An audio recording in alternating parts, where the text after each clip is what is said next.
Welcome back to the Echoes 500 podcast for the 2024 edition of NaPodPoMo. I'm your host, ShadowsPub. Today, I'm going to talk about the evolution of my daily echoes since I published the first image on June the 14th, 2023. As of today, I have published 506 daily echoes. Words are the root of all communication. Without them, we'd be back to sign language and cave art to communicate. How often do you take a look at a word beyond knowing what it means in order to understand the sentence it's in, or use it in context? Most of the time we hardly notice individual words, unless we're writing something we care about and choosing our words carefully. The daily echoes have me exploring beneath the surface on the words that each echo starts with. Art expresses words in ways words can't always accomplish.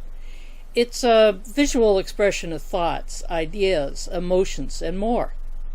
For me, creating images to reflect the meaning, both literal and metaphorical, of the daily echo words, art helps me to learn at a much deeper level. It's an expression of the meaning. The echoes didn't start with the intention to be what they are now. They have evolved since I started that first image. Catalyst was the first word I played with, and I'll be reflecting on in a future episode. For a few years, I've been running an email list called Prompt a Day, sending out a group of prompts to creators every day. They're meant to spark curiosity and creative ideas. One of the prompts each day is a single word. When the Echoes journey started, I was learning how to use the generative art engine Midjourney. I decided to play around with generating images based on a single word prompt. A single word didn't really give me very interesting images.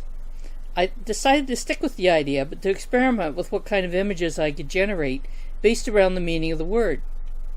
Those images were more interesting, but not really speaking to me. I also realized not every word can be directly represented visually, and that would limit my word choices. It's also my first light bulb moment. I went to ChatGPT and started working on a prompt that would give me the meaning of the word, the etymology, some interesting facts, symbolic and metaphorical usage of the word. I started playing with creating image prompts. Now, this was getting really fun as a range of results started appearing, maybe too much of a range. I decided I wanted to narrow the view. I've always had an interest in personal development and spirituality. I thought those two topics might be an interesting way to explore the words I wanted to create from. I revised the ChatGPT prompt to provide reference material that would resonate with personal growth and spiritual journey. Part of the reference material I created is from a prompt to have AI generate a list of the elements I should have present in images to represent the word based on the criteria I give. I use the elements to create Midjourney prompts. Every day, I create 100 or more images based on the prompts and variations I create. I really am using words to create pictures. Now, I was getting a lot more images that fit into that range. Actually, too many images that I really liked. Now I was going to have to make a decision after combing through the images, selecting the ones I thought were closest to the word. That's when the second light bulb moment went off. I created a new prompt for ChatGPT. This prompt has me upload each image I like, numbering each of them. ChatGPT responds, giving me a description of the image, the symbolism in the image related to personal growth and spiritual journey, a rank for the image out of 10 for how well it represented the word, and how the image resonates with personal growth and spiritual journey. Once I upload all the images, then I upload a new prompt.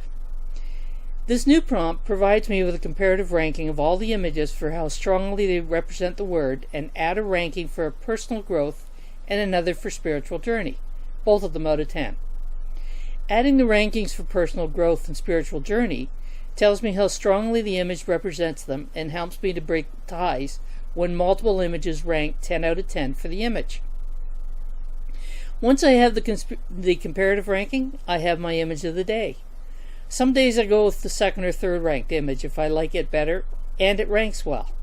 You get the picture.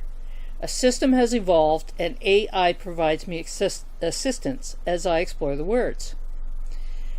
Several weeks into publishing what I then called the Word of the Day, I was meeting with a friend and he made the comment to me that some days he doesn't get the picture. He wasn't seeing the connection between the word and the image. My response to him was that art was subjective. He didn't have to get them all. But he got me thinking, and yeah, I had a third light bulb moment. I decided to start using the background material to write a quote using the word that would reflect either personal growth, spiritual journey, or both. I wrote some more prompts to brainstorm more about the word and the image from ChatGPT.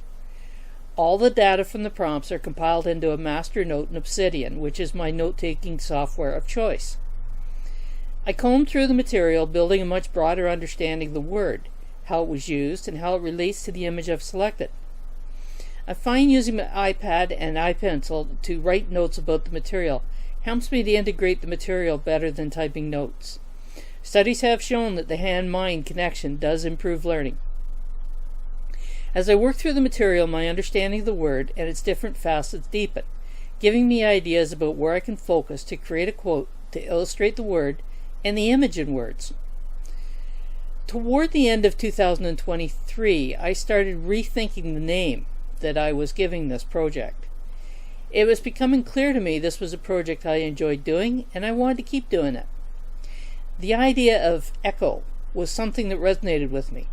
It made me think of how I start with a single word and it echoes out into deeper understanding. I started 2024 naming my project the Daily Echo.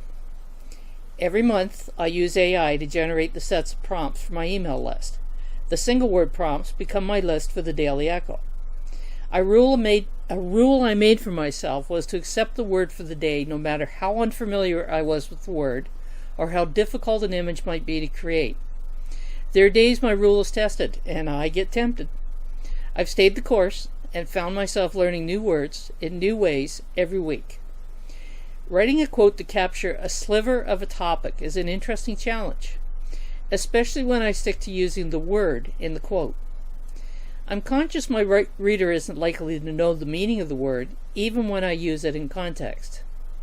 It took a while, but finally, my fourth light bulb went off. In August, I started adding a follow-up comment to the quotes. The comment gave me an opportunity to elaborate on the quote in a more thoughtful way.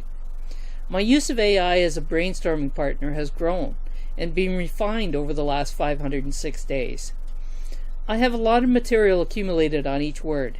I even have feedback from multiple AIs on the quotes and follow-up comments I've created. I can now comfortably build a reference note in the early words to incorporate the evolutions I've added to the project as the Daily Echoes have developed. The notes are my base to work from as I write the reflections I'll be sharing with you this month. I'm looking forward to the challenge of writing them. I know I've been learning a lot. Now I hope I can share with you in a way that resonates for you. I welcome your feedback. Until next time, bye for now.